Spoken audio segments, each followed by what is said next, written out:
বন্ধুগণ, ডিম বেগুনের এই রেসিপিটা একবার বানিয়ে দেখুন, ভাত রুটি পরোটার সঙ্গে জমে যাবে। আর এই জন্য আমি প্রথমেই নিয়েছি দুটো বেগুন, যেটাকে আমি এই লম্বা লম্বা করে কেটে ধুয়ে পরিষ্কার করে নিয়েছি। এবার দিয়ে দিলাম স্বাদ মতো লবণ আর অল্প একটু হলুদের গুঁড়ো। এবার আমি দিয়ে দিলাম অল্প একটু লঙ্কার গুঁড়ো। এবার আমি হাত দিয়ে লবণ, হলুদ আর লঙ্কাকে বেগুনের গায়ে ভালোভাবে লাগিয়ে নিলাম। এবার আমি গ্যাসের মধ্যে একটা কড়াই বসিয়ে দিয়েছি। কড়াইয়ের মধ্যে দিয়ে দিলাম সর্ষের তেল। আমি 2 চামচ মতো সর্ষের তেল দিয়ে দিলাম। এবার আমি তেলটাকে ভালো করে গরম করে নেব। ধোঁয়া ওঠার মতো আমি তেলটাকে গরম করে নেব। তেলটা আমার গরম হয়ে গেছে। এবার আমি যে বেগুন দুটো কেটে রেখেছিলাম সেটাকে দিয়ে দিলাম। মশলা মাখা বেগুনটাকে দেওয়ার পর আমি একটু নেড়ে চেড়ে লাল করে বা নরম করে বেগুনটাকে ভেজে নেব। দেখুন বন্ধুরা, এইভাবে নাড়াচাড়া করতে করতে অটোমেটিক বেগুনটা নরম হয়ে যাবে। দেখুন আমার ভাজা হয়ে গেছে। এবার এগুলোকে আমি কড়াই থেকে উঠিয়ে নেব। এই কড়াইয়ের মধ্যে আবারও আমি 1 চামচ তেল দিয়ে দেব। তেল দেওয়ার পর আমি একটা ডিমকে ফাটিয়ে রেখেছি, সেটাকে এই তেলের মধ্যে ছেড়ে দেব। এবার আমি দিয়ে দেব স্বাদ মতো লবণ। লবণটা ছিটিয়ে দেওয়ার পর আমি ডিমটার একটা ভুজিয়া তৈরি করে নেব।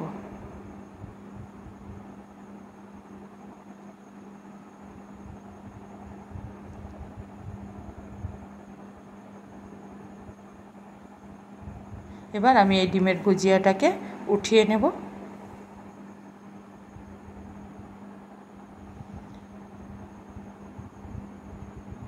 এই কড়াইয়ের মধ্যে আবারও আমি দিয়ে দেব 1 চামচ সর্ষের তেল।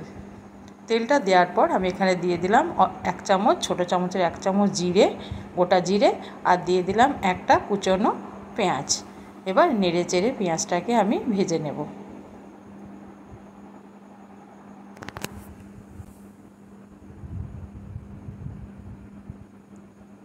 পেঁয়াজটা আমার নরম হতে শুরু করেছে। পেঁয়াজটা আমার অনেকটাই নরম হয়ে গেছে। এই অবস্থায় আমি দিয়ে দেব 1/2 চামচের একটু কম আদা বাটা। আদা বাটাটা দেওয়ার পর আমি পেঁয়াজের সঙ্গে আদা বাটাটাকেও কিছুক্ষণ কষিয়ে নেব। কিছুক্ষণ কষিয়ে নেওয়ার পর আমি এখানে একটা ছোট সাইজের টমেটোকে ছোট ছোট করে কেটে রেখেছিলাম, সেটাকে দিয়ে দিলাম। এবার আদার সঙ্গে আমি টমেটোটাকেও কিছুক্ষণ কষিয়ে নেব। আর টমেটোটা যাতে তাড়াতাড়ি নরম হয়ে যায় সেই জন্য দিয়ে দিলাম অল্প একটু লবণ। লবণটা দেওয়ার পর আমি আবারও নেড়ে চেড়ে এভাবে কিছুক্ষণ কষিয়ে নেব।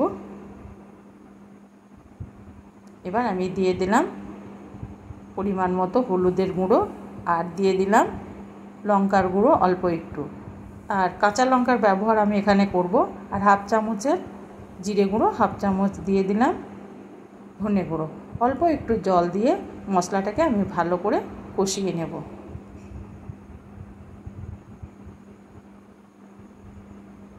এইভাবে আমি নেড়ে চেড়ে মশলাটাকে কষাবো, যাতে মশলা থেকে তেল ছাড়া পর্যন্ত।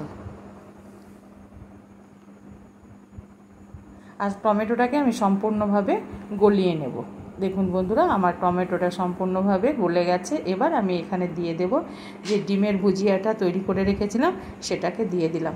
এবার মশলার সঙ্গে আমি ডিমের ভুজিয়াটাকেও কিছুক্ষণ এইভাবে নেড়ে চেড়ে কষিয়ে নেব।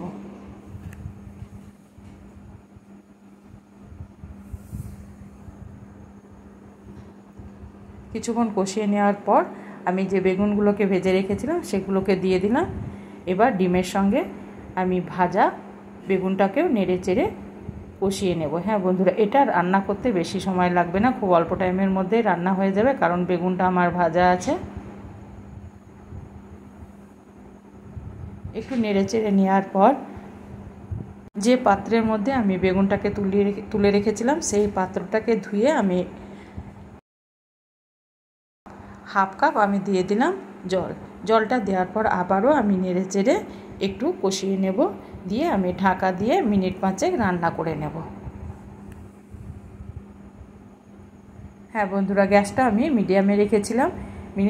4 মিনিট পর আমি ফিরে এলাম। যেহেতু আগেই বললাম রান্না করতে বেশি সময় লাগবে না।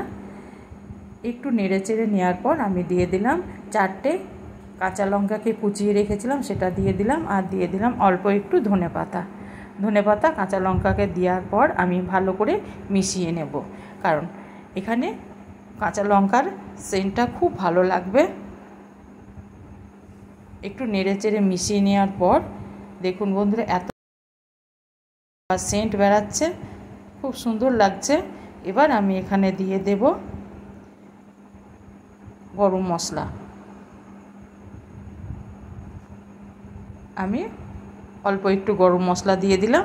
এবার নেড়ে চেড়ে গরম মশলাটাকেও ভালো করে মিশিয়ে নেব।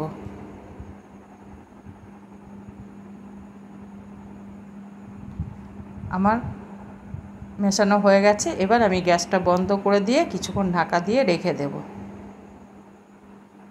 মিনিট 3 পর আমি ঢাকাটা খুলে একটা প্লেটের মধ্যে এইভাবে উঠিয়ে নেব। উঠিয়ে নেওয়ার পর আমি গরম গরম পরিবেশন করব।